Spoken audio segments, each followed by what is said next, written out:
And I think it'll tell us. Okay. Cool. Thank you all for joining us here in the Zoom room, but also on Facebook Live. For those of you that don't know, I'm Clementine Bordeaux, and I'm here on behalf of Racing Magpie, and I want to welcome everyone for this exciting presentation, which is a part of our winter camp. And we're here with Kaylen James. And before I turn it over to Kaylen, I just want to mention Racing Magpie is a Lakota-centric arts and culture organization founded here in Mini-Luzaha, Otuahe, and Rapid City. And we center the Lakota practice of being a good relative in everything that one does. And we focus on elevating and amplifying the ongoing work of Itazipco artists and culture bearers in our communities. So as part of that being a good relative, we've reimagined this Lakota Winter Camp model of problem solving and community building in today's world by examining the deeper cultural roots and the way that Oteti people do things and how we interact with the world around us. So very excited to welcome Kaylen today, and I will turn it over to you. Thank you so much, Clementine, and thank you all the people behind the scenes who welcomed me and invited me to share this talk. Okay, so I'm gonna go ahead and share screen. Where is it at? It should be at the bottom of the... Oh, I see it. Okay.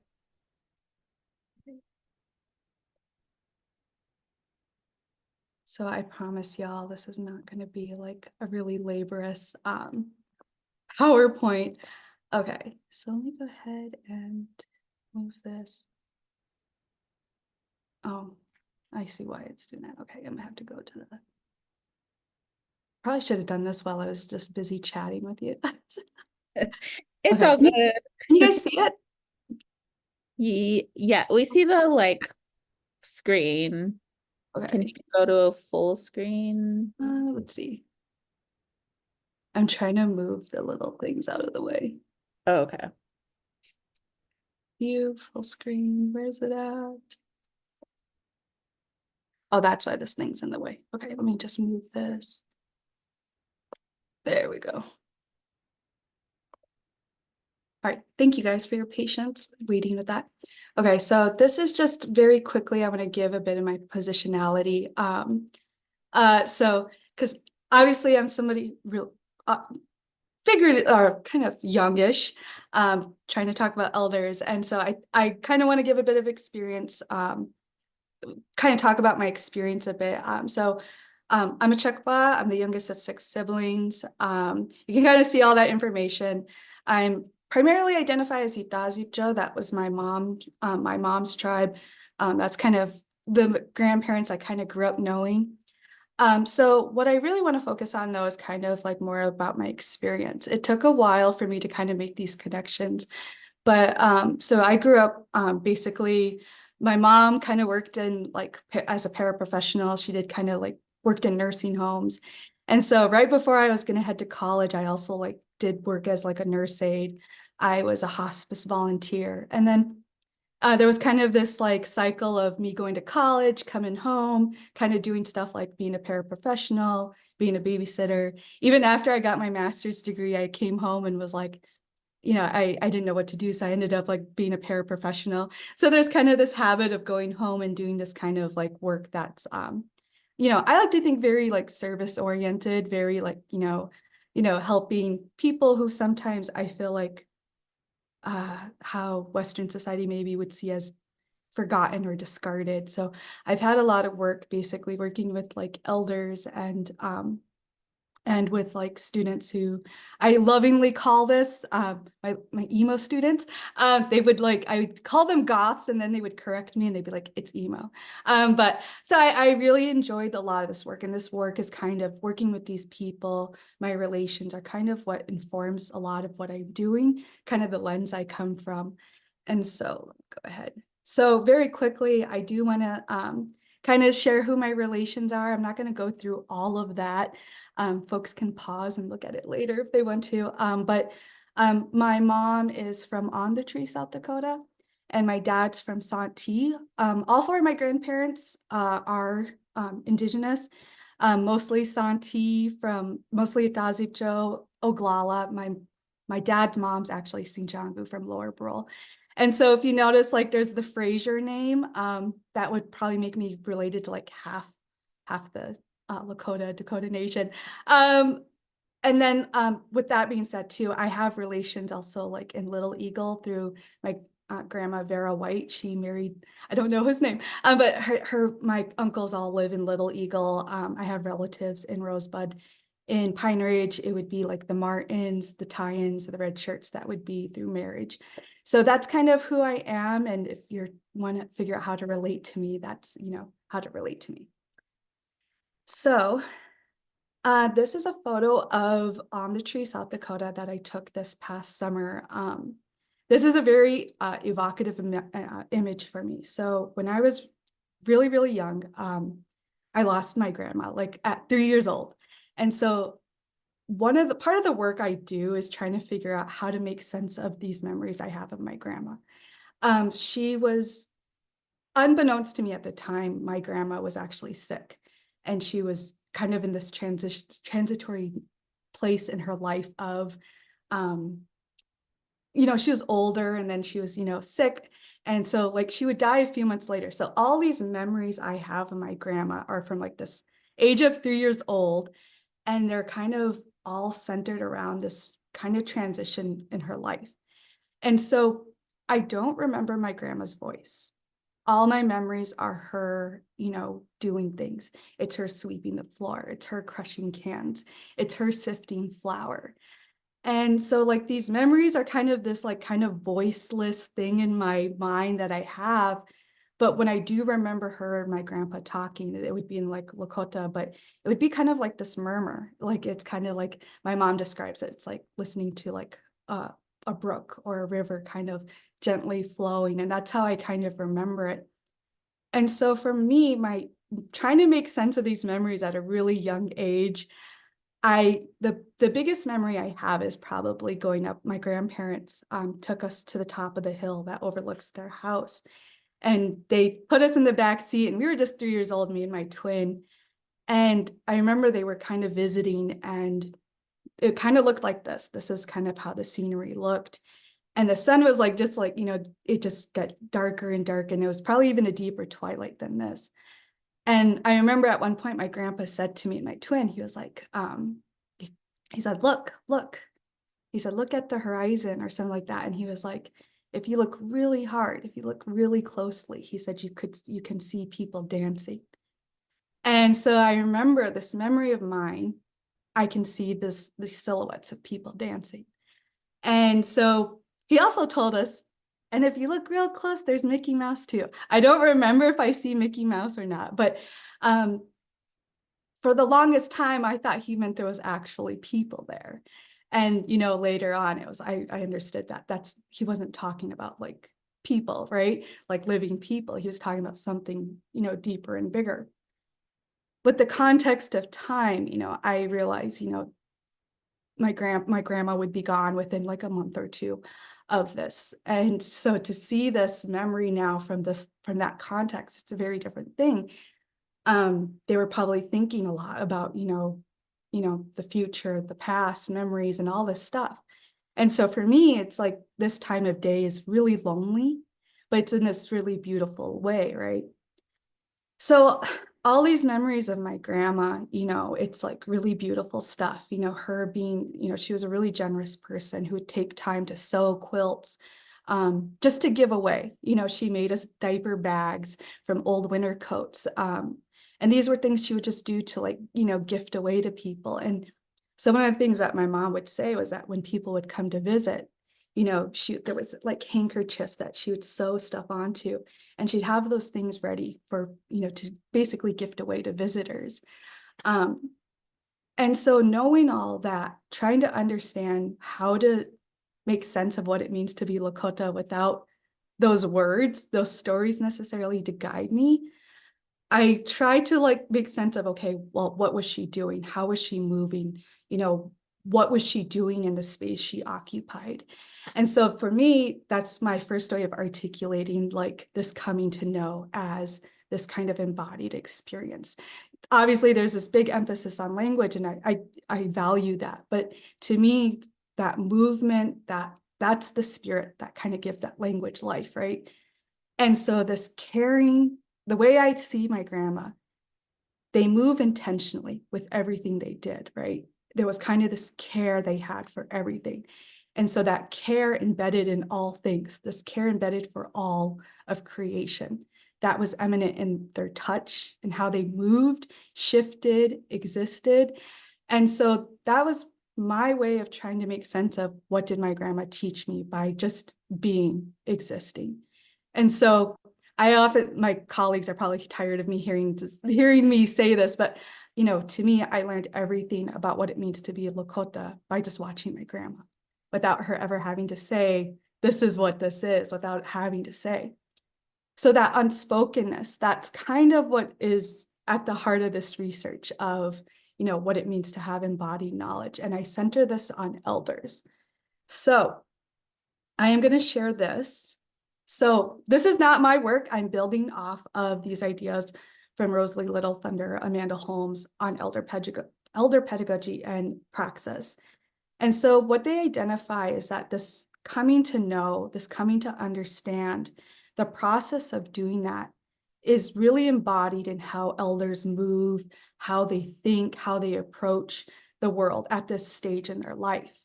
And so they have this list here of like ethical usefulness, collective, taking the time to visit, this perceptiveness, slowness, deliberateness.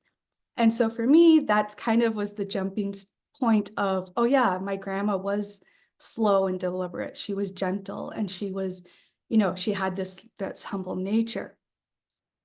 And so these are kind of what was the starting point for me to think about, situating my research from this perspective of what do elders have to teach us about what it means to know things, what it means to be Lakota, and what does that mean to be a researcher in academia.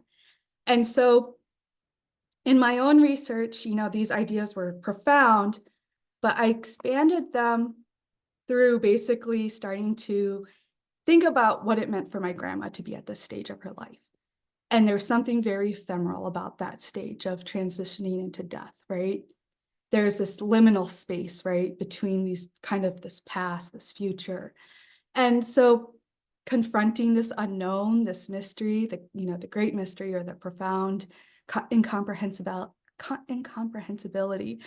And so what I started doing then was thinking about my grandma and her relationship to like death, decay, what it means to forget. As you get older, your memory starts, they call it slippage.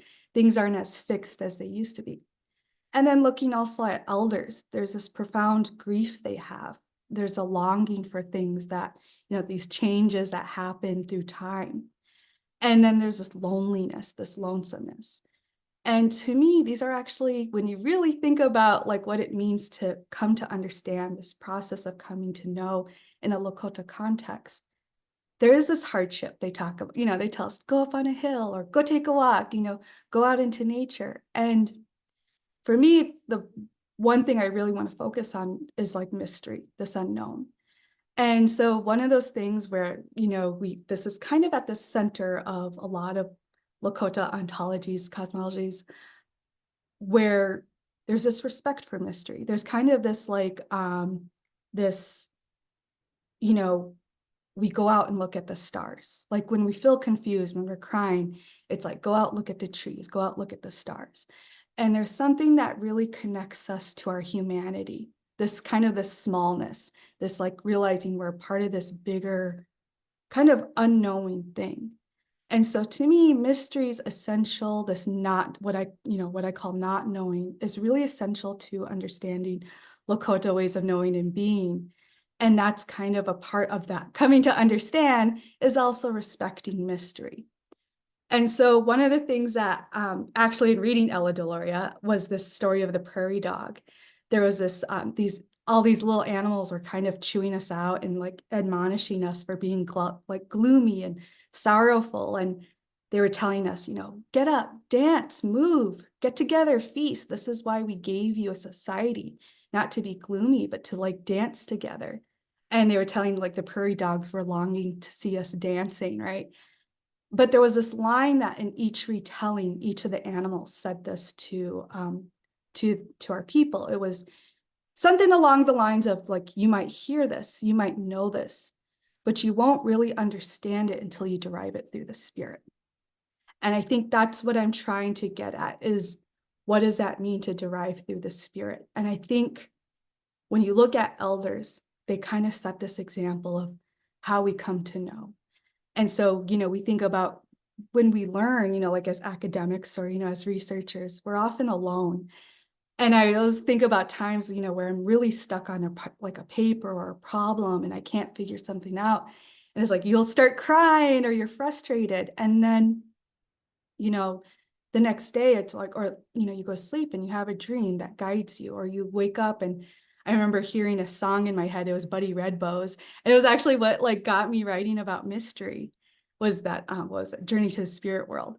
And so like to hear that song upon waking up, we as Lakota understand, as Indigenous people know that those are valid forms of knowledge, dreams, giving, like when we're in the archives, sometimes it feels like you're prodded towards something and you trust that you're going to find the thing that you need to find. Let me go ahead and move. So these are all things that to me are part of this knowing and not knowing, and this respect for like mystery, that, a lot of the things we come to know is through kind of this hardship, whether that's mentally, spiritually, emotionally. And we learn a lot by being alone.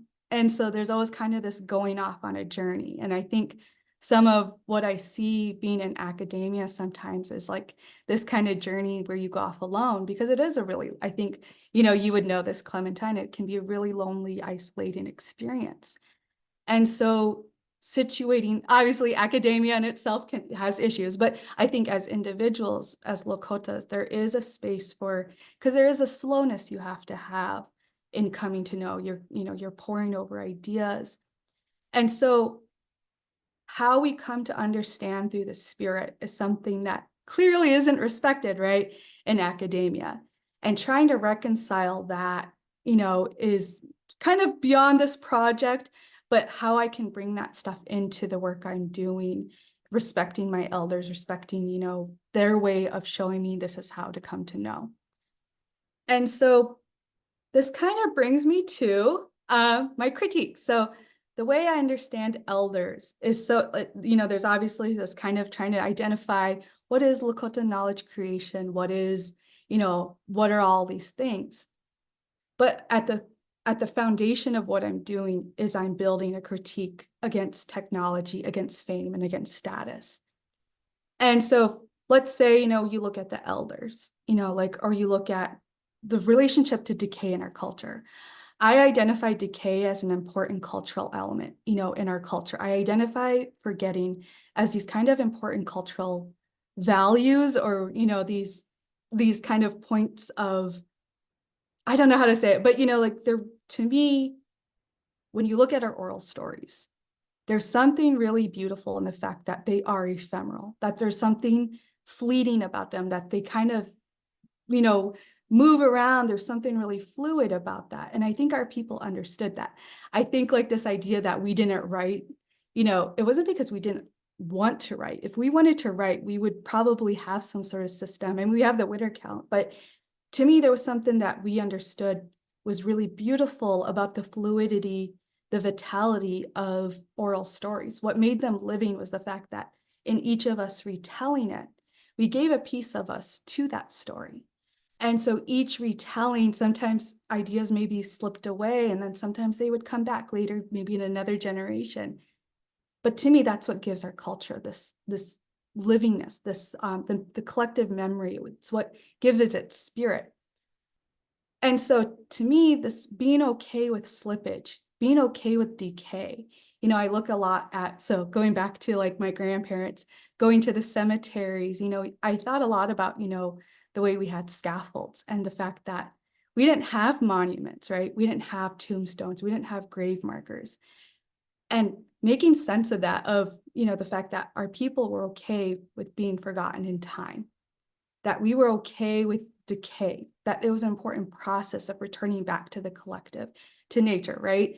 So all those concepts basically are the antithesis to settler coloniality, right? To settler colonialism, to modernity.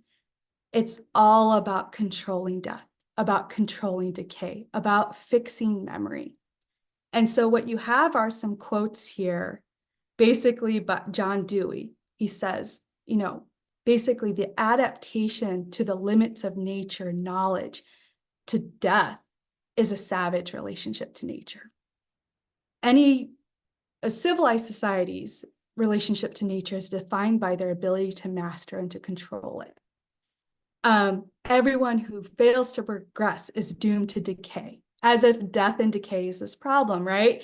And then you have Charles Babbage, who's like considered the father of the computer, saying the whole of history, the invention has been a struggle against time. All of this stuff, to me, I identify as kind of as these settler anxieties, basically to death, to what is actually natural. It's their attempts to put some sort of control on it. And so, I love this little quote. I was doing a separate project this summer, and I had to look at this Black Hills Treaty, and it was a treaty talk, and they had American Horse in there, and he was like saying, "Oh, so what? You guys have a written language, we have the heart and the mind to remember." And I think there's something more true about that heart and mind to remember because of that spirit than what we read in text, what we read in these books that, obviously are purposeful misrepresentations of history, right? And so going a little further then, I identify what I'm calling kind of the affects of colonialism. That colonialism isn't just this putting us in schools. It's this way of telling us how to be human, how to experience being human, how to experience time and our relationship to one another in nature. Colonialism is basically, in my mind, this attempt to kind of give us these anxieties around nature, mortality, decay, forgetting, fear of the unknown. And one of the ways they do this is through surveillance, through, these hierarchies, through control. So when you really look at, yes, we all know settler colonialism, it's controlling, it's surveillance. What is the affect of that, though? What are the emotions that give that meaning, right? And when you really look at it, it's fear, right? It's a fear to things that are like decaying, forgetting. And so when I look at fame, status, and technology from this kind of lens of the elders, you get these like guys like Mark Zuckerberg, it's all about here, now, efficiency, like everything's defined by this like rapidness, this like, connection that's immediate. And you put that back to the grandmas, to the grandpas. And to me, when you look at that kind of just this big line gap between those two, that to me is what colonialism through technology, fame, status is trying to, create, to nurture, is this how would you say, to give us those anxieties, to basically define our own sense of time by it being this resource, right? And so there was a story I was going through the archive. I was going through the archive, and there was a story about how we really, there was this Indian agent writing to another agent saying they wanted to move the agency, the old agency in Eagle Butte or in Cheyenne River closer to where all the people were living. And what he says is, the Indians now understand the value of time. Before, they used to spend all day traveling. They would spend days traveling to visit relatives. Now they understand the value of time, and they know that things need to be closer. And to me, that's that affective aspect of colonialism, reshaping our relationship to time, which is very much reshaping our relationship to one another, to each other. Because when we really think about what it meant to be generous, we talk about giving items, like you sew this blanket or you bead these moccasins. It wasn't just the item. It was knowing that I value you so much that I'm going to give my life, some of my life, my time to you. And that's where that value comes from, is this generosity with time, with being attentive. We give generosity by singing songs, singing the praises of our relatives. And that's so our ability to be attentive, our ability to be generous with our time. These are things that are, to me, are at the heart of kinship. And to me, these are the things that colonialism is constantly attacking, the things that make us who we are. What are the effective elements of kinship? What are those emotions? And so when I look at technology, basically this idea is that time takes precedence over space. So it's not about Clementine, I'm going to travel 12 hours to go visit you in Rapid City. It's now about, hey, we can connect right away, right now, right here, right? And there is, we need these things because we are separated. It's not a critique. These are anchors that have to hold us together. It's why we have monuments now. It's why we have memorials, because the way we remembered has been kind of severed by the fact that we are separated from one another. So we have these kind of placeholders. But this idea, though, then is everything's defined by these efficiencies logics. What's most cost effective? What's most immediate? What gets things done right away? But also they're defined by their ability to basically foreclose, to conclude, to be objective, and really, it goes back to this larger argument that, to me, technology, fame, status, and my project here isn't really focused on fame as much as it is technology, or this talk, but these are things to me that are these kind of rhetorical, material ways of conquering time, conquering forgetting, conquering decay and death. When you think about technology, their idea is that things last forever. When you look at Lakotas, we had decay, and this idea that because we didn't have these structures that lasted generations, that somehow we were primitive, when in reality, their very own technology is the reason we are in these climate crises. And them using technology, this scientific way of knowing, to fix the problems they created, it's not going to work, because it's still at the heart of this trying to conquer these unknowns, this nature, this this just natural way of being, right? So I'm going to go ahead and close it there. But I would say too, that one of the things that I didn't really say too much about was, to me, the way new media works is this attempt to basically also commodify our relations. So, if coloniality back then was, or colonialism back then was this attempt to put us in schools, to separate us, to make us more individualized, it creates this longing in us. It creates this need to reconnect. To me, social media, new media, it exploits those connections. It exploits that longing. It's this promise that we can be connected, but it's never, obviously, it's just a simulation. It's not the real thing. And there's no interest in giving us that, because it's like dangling a carrot, you almost feel like you're always going to have it, but it's never going to be fully there. So again, rambling all over the place, but I spoke for 30 minutes. So I'm going to go ahead and close and let the conversation just kind of unfold from there. Awesome. Thank you so much, Kaylen. I really enjoy this idea of decay. I've been thinking a lot about new technology and the way, especially our relationship with the environment and the way that right, so much of the settler drive is to perpetuate humans. And I'm but if we just got out of the way, the earth would be fine. So I really appreciate this idea of decay and just letting things go back to the earth and move on, right? The earth will continue to move on without us. There's some very excited comments on Facebook. So I appreciate those who have joined us watching on Facebook Live. One question: is there a resource that you received your story of Ala Deloria from? Yes, so it's the story of the prairie dog. God, I will have to look up, because she's translating that story from an interview I think somebody else gave her. And I'll have to look up who the actual person who shared that story. And those I was over at the American Philosophical Society, and I was able to access those there, but they are digitized. And so anyone can like request to have access, or I think you can actually just get on. I don't know if you know more than that. Clementine, you were also at APS at one point, right? Yeah, no, I was supposed to go, but I had a different fellowship.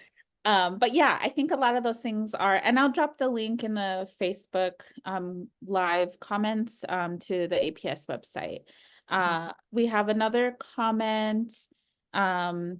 Marlena shares, hundreds of years ago, Native peoples lived close together in larger cities, like what is known today as Cahokia. And there's proof of tracking of time, roads, advanced technology, burial mounds that have lasted generations. So these concepts of closeness and tracking of exact time seem to have existed before European colonization. And then someone else shared good, right? And then there's some questions here in the Zoom. How do you personally reconcile with the colonial pressures of academia with slowing down and taking time? Well, that's a great question. I don't know if I have an answer to that. I think the process of what I'm doing right now has allowed me to slow down. You know, I was really fortunate to get a fellowship that's allowed me to kind of, take a lot of time to sit and write. But really academia is like 5 years. But, really when I think about when I started this work, this started really in 2009. I was taking a class on fame and, power and status. And that was in 2009. And that kind of coincided with when I got on Facebook. And so there was kind of these ideas have been kind of like sitting with me actually for like, well over 10 years now. And, there was things where like, I'd have this dream and there would be a poem or something that I would hear in my head. And it would just sit there for like 10 years, not knowing what to do with this thought or idea. And then eventually I would kind of like, oh, I think this is, this is where this belongs. And there's a lot of these ideas that don't have a place yet. And not rushing that process of having, I think technology is very much actually social media. You have to say what you think right away. There's this urgency, this kind of precarity that's really created that if you don't say this right now, it's going to somehow slip away. I do think in defense of academia, it does force you to kind of have to slow down and to process ideas, over a long period of time. And so, it has been for me this process of probably, 12 years or so, of, thinking about these ideas over and over and over again. So I think, I don't know if that answered your question, but thank you for that question. Yeah. And then another question, what about decay in different cultures? I can't speak for other cultures. I will say that I think there's a different relationship to decay that, other cultures, some embalmed, some indigenous tribes embalmed. I think for me, the idea of decay really came from this idea of our burials, that we had, we put people up on scaffolds, and there was this idea that, I think Rosalie Little Thunder also says, we didn't memorialize individuals, is what she had said. There was a quote by her somewhere, and that really stuck with me, that, this idea of disappearing over time. And to me, that's actually a really beautiful thing. I think, to me, what I'm really arguing is that we have a right to mystery, to not be surveilled. We have a right to have our data erased. And I'm not talking about so much like, indigenous data or sovereignty. I'm talking about like, our personal data, the tracking that they accumulate on each of us. We have a right to have that, erased. We have a right to be forgotten on our own terms as well as remembered. And to me, that's kind of this idea of decay kind of works around that, and so that really comes back to that, that specific burial practice that we had of putting people up, not really leaving memorials, and you would just kind of become this collective story amongst the people, right? You would be, your story would be shared, and eventually, your name might be forgotten, but people might remember some action you did. And so that to me is like that beautiful, that's that fluidity that allows us to kind of, live on, but not necessarily by like, this like obituary or these like things that Kaylen really loved watching Eagles and she liked to, do this and this and this on Facebook, those are things that I kind of like, coming from this like indigenous, or from this Lakota perspective of really focusing that. I can't speak to other cultures on decay. I know that, my advisor had asked me, well, what do you think about memorials now? And I think that's actually a really important thing to talk about because, so I've been talking all about my grandma, but and I was really fortunate to also get a fellowship this past summer through the Newberry Library that allowed me to basically go back home to On the Tree to basically do research there, which was me like, trying to sit on a hill and trying to like, what's going to come to me. But what happened was that, I had this idea that I'd dig around in the archives, check around, and what actually ended up happening was I was with my Aunt Kathy and my mom, and they started like, going through photos. And what happened was that I saw that my grandpa had kept letters and journals. And the journal that my grandpa had, he wrote a year after my grandma died. And so all my memories are like obviously up to the certain point. And then all of a sudden I have this kind of perspective of my grandpa dealing with the grief, dealing with this heartache. And I was going through this really, really hard time, last year. It was a really difficult time. And I had this dream where my grandpa had come to me and basically I was crying in my dream. And my grandpa was like old school, the word those like really dark glasses, sunglasses, or so you couldn't really see his eyes, but he was really smiling at me. And I was crying and he had his hand on my shoulder and he kept pointing at my heart and he wasn't saying anything. He just kept pointing at my heart. So when I got up, I told my mom and my sister about it and I kind of forgot about that dream. And then going back to the country, reading his journal, it was like this idea of him pointing at his heart, this like idea of going home to On the Tree, finding his words that basically have been kind of helping me through grief, helping me with healing, helping me through these kind of really difficult times. And one of the things he talked about was when he was sad, he'd go up to the cemetery and he'd go and clean the graves. And so what I did was, I went up to this, I was talking to one of my friends visited when I was in Eagle Butte, and they told me like, I was like struggling with this because I was like, I have this idea of decay and, and here's my grandpa telling me, no, go, not telling me, but he's like, go up and clean the graves. And my friend shared this really profound comment and saying, well, decay is not obliteration. Decay can take generations. And again, so it goes back to this idea that graves, monuments, memorials, we're not together the way we used to be, right? These are anchors for us. I'm not a Luddite, I have a Pinterest, I have like Facebook, and so these are things that kind of just make do for now. But, we focus a lot on technology and stuff that's gonna like, teach us the language, teach us, reconnection, but really, what's going to get us back together? What's going to put us back together as a people, and I think those are things that are important that, like, again, they serve a purpose. So anyway, but I went, so I went and cleaned the graves that, I went and cleaned my grandma's grave and I cleaned, and there was something about getting your hands dirty, movement that was really healing.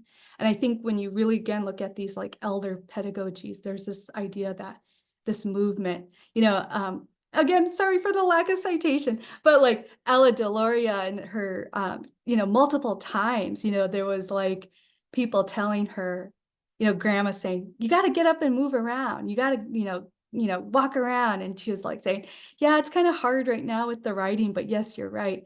But when you go back to that story of the prairie dog, the people were sitting around and they were gloomy and sorrowful. And the animals were like saying, get up, dance. Don't you know you have spectators who long to see you dance? And again, I this idea though of, you know, you might know something, you might hear something, but you won't understand it until you derive it through the spirit. I think really understanding what that takes then to understand through the spirit. I think that's all of our own individual journey. But, you know, for us, that to me is what's, you know, the crux of Lakota, you know, coming to know, coming to understand, or not knowing, right? I don't know if I answered that question, but No, that was really, and thank you so much for sharing your dream with us. There's some more affirmations from Facebook. So my Aunt Angie says, I find your words comforting. You are saying things and presenting ideas that I live and have a difficult time sharing. I think because many people are not decolonized enough to want to hear them. Another comment, I personally feel and think what you do as an academic are dependent on your value for pursuing knowledge. Just some hearts. Kathy says, I'm very proud of you and all that you do. And then I'm assuming your brother Kent says, proud brother here. Callie says, tell Kaylen her twin is proud of her. oh, I love the family hype. yeah. And I think I really appreciate what you know, sharing about your dream and then your friend telling you like decay can take generations. And I also think, right, like if we let things naturally decay as our ancestors did, right, that goes back to the earth. And even though, right, where that then becomes part of this longevity, right, a story. But that it also decenters us individually. Like I think that the part that I struggle with like the settler drive to make the individual. And right, it's I think then kind of empowers the idea of being ikje, right? Like decay is part of ikje, of just being common. Like all of us go back to the earth at some point. And so what is that? What does that look like? And my aunt just said again that this elder is proud of you too. So I know you were feeling a little nervous at the beginning of this presentation, but you seem to have a fan club here on Facebook. So I'm excited that you were able to share so much with us. And if anyone has, more affirmations, great topic and discussion. If there are other folks that have, we still have some time for some more questions. If anyone in the Zoom room or on Facebook would like to ask a question, please just drop it in the chat. Or if you're in Zoom and feel comfortable, you can unmute yourself as well. Yeah, my nephew Nathaniel's here in the Zoom room with me. Better ask a question. No, I'm just kidding. We have other affirmations. Alonzo just, you know, is shaking your hand with the happy Everyone's heart. like, she's so nervous. You know, everyone's probably like, pump me up.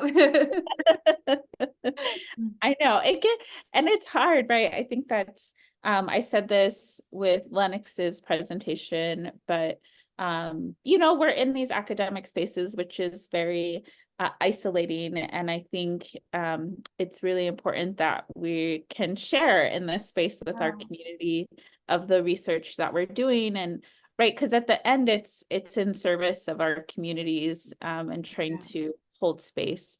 So I'm really glad that you agreed to do this. Have some more affirmations.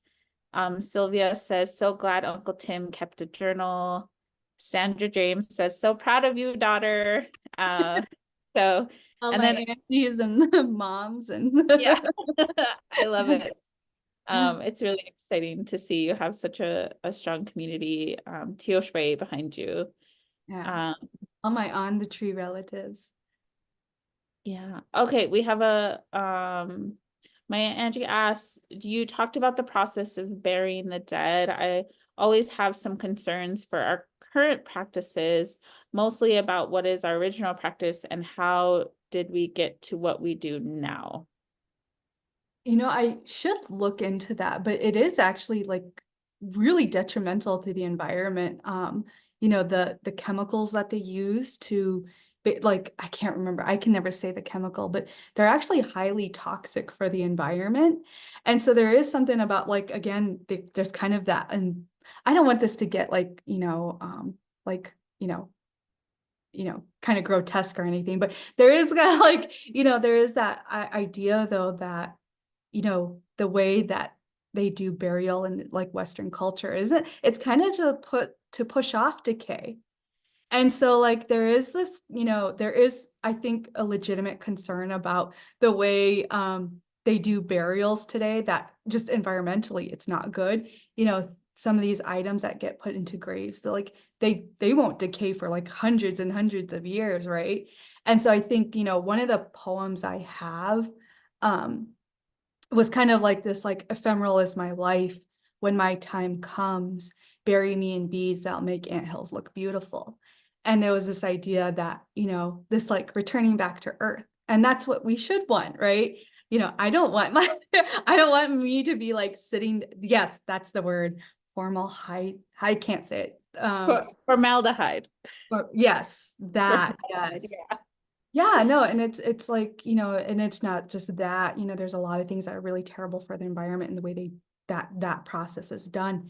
And one of the things I thought was really beautiful is that, when my Aunt Rosalie did pass, it was in a, they put her in a pine box, and it was something that was more environmentally like, so even like in our process of like dying and death, there's this kind of like, how can we make that process more, environmentally friendly? I don't know if that's the right word to say, but I think, there's definitely that process, but I think also like, I was looking at the way the graves up, like there's kind of like, even when you look at like on the tree, the grave up, the cemetery up there, there's this like, they kind of, things start to erode and decay up there, like a lot of the, there's unmarked graves now because, my grandpa was probably the last person who who was buried there, where, but and then my thinking, I was like, well, maybe that's okay though, because you're still returning to the collective, you're returning to these people, your relatives. And, so for me, when I think about on the tree, if my first memories are there, it's kind of this, where to me, my consciousness came into being. And it's a place where I hope, I can also rest, for eternity, creator willing, but it's, so to me, I always kind of in this poetic way talk about, I think all of us have this place where it's like, where our past and our eternity kind of touch that kind of juncture. And so for me, that's on the tree, that's where, I hope to spend, the rest of my time on earth in this other form, and that would be with all my relatives, and that would be with, the people that, have made me me. And so, yeah, that was a little, again, ramble, but No, I think it is a really important conversation. And right, like my aunt mentioned again, cemeteries are almost as large as small cities. And imagine the number of cement vaults and like what they contain. Think about, larger metropolis like San Francisco, right? Like half the city is built on cemeteries because they ran out of space of burying people. And so like you can't be buried in San Francisco now. But and so much of the city, if you go to visit Mission Dolores in San Francisco, like all those ancestors that are buried there, the Ohlone, are like under a parking lot of the school next door. And they have like a map, if you go visit the mission, they have a map of where you can go on the parking lot to see where your ancestors buried, right? So I just think about too, like this need for space in these very crowded places. And so it's just, it's I think a really poignant conversation that you're trying to have and challenge us to think, right, what are ways that we can like take up the way that we used to do this, but in present day. well, and I think it's, it goes back to this critique though of technology, and what I'm really trying to, like, you know, this, to me, most things should have a lifespan.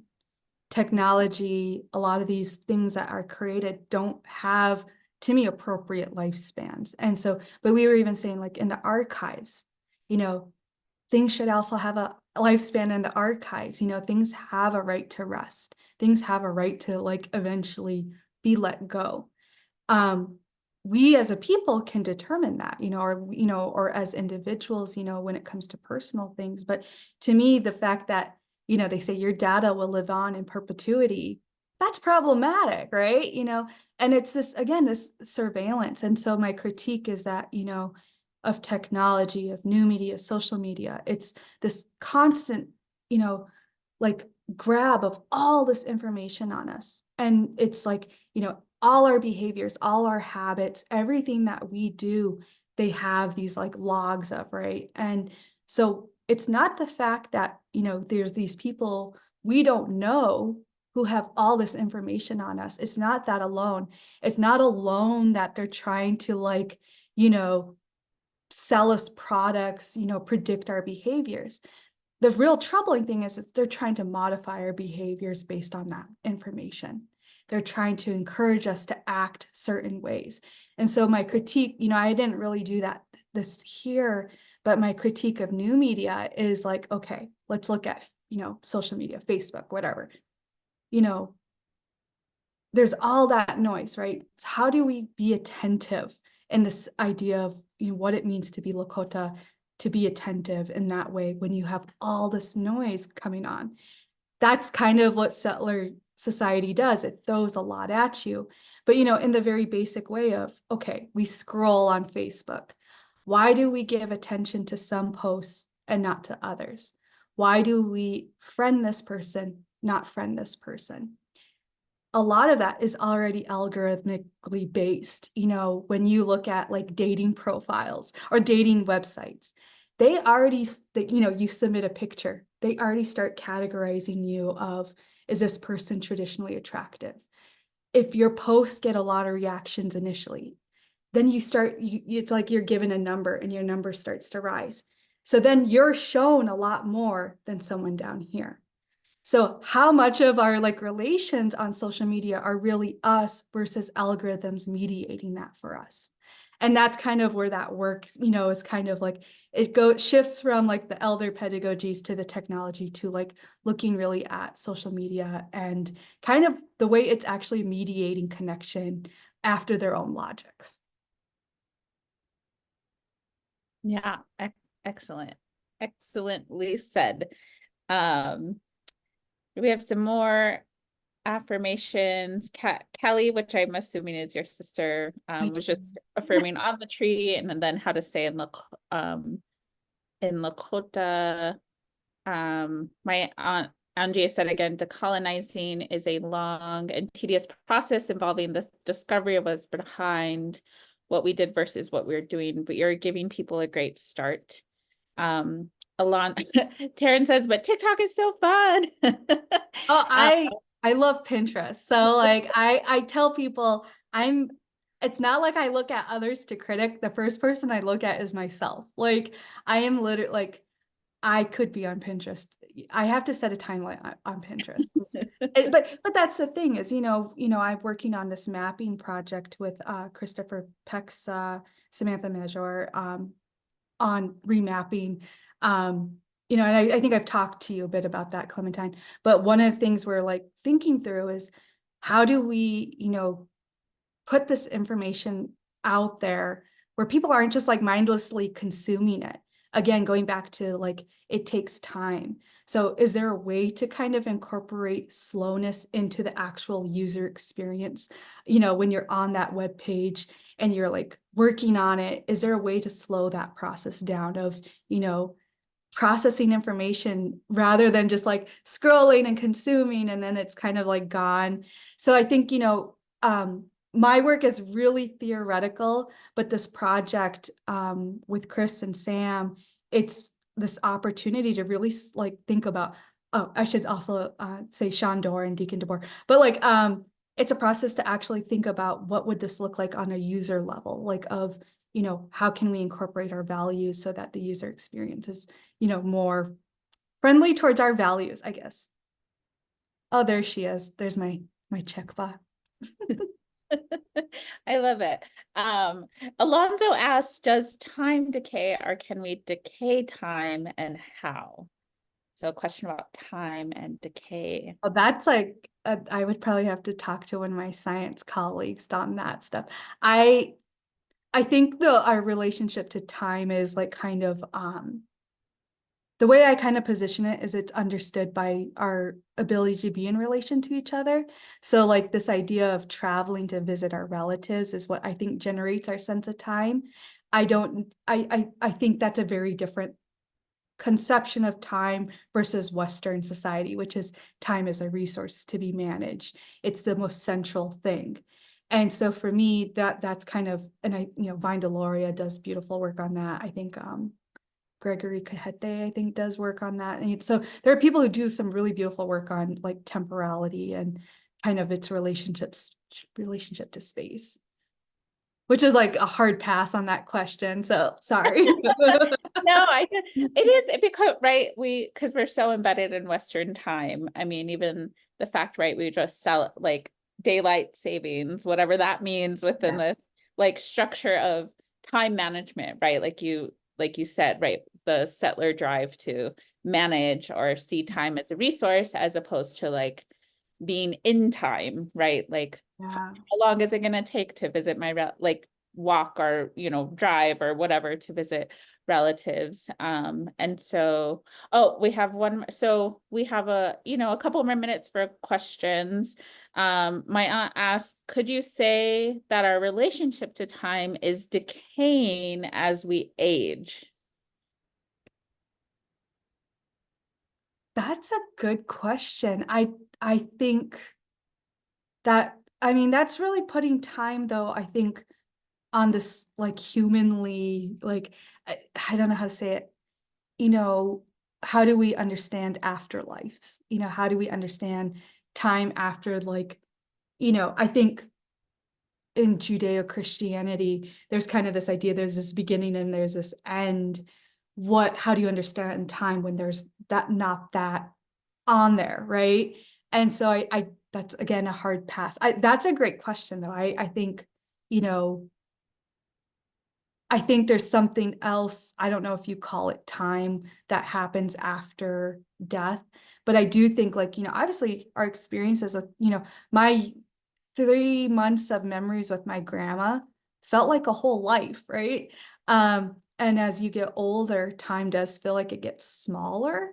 And I'm sure that has very much to do with relations and with, you know, there's scientists that probably explain that in this really like, technical way. But I love that question. I really love that question. I'll have to think about that.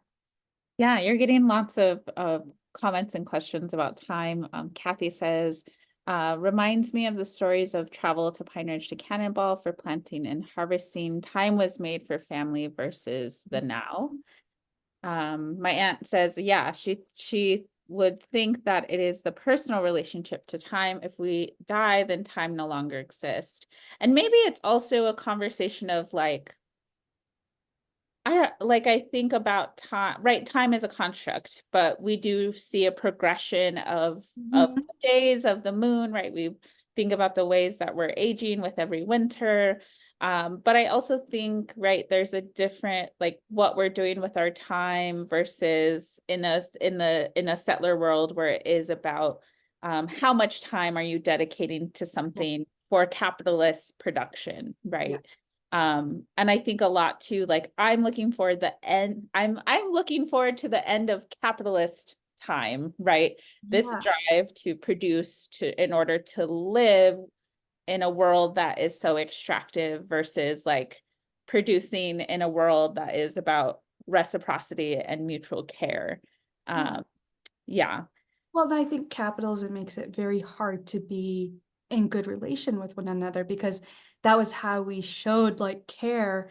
There was a story, these stories I was reading through Ella Deloria where she was talking about, you know, we used to, when someone was dying, people would be there the whole time. They would never leave people alone. And people would come traveling from all over to kind of sit with this person. Nowadays, it's like, it's not like that. And we we don't even have we can't even give our elders the ability to sometimes die at home because they have to go get care elsewhere. And working in a nursing home, that's really hard, to die away from home, to die away from family.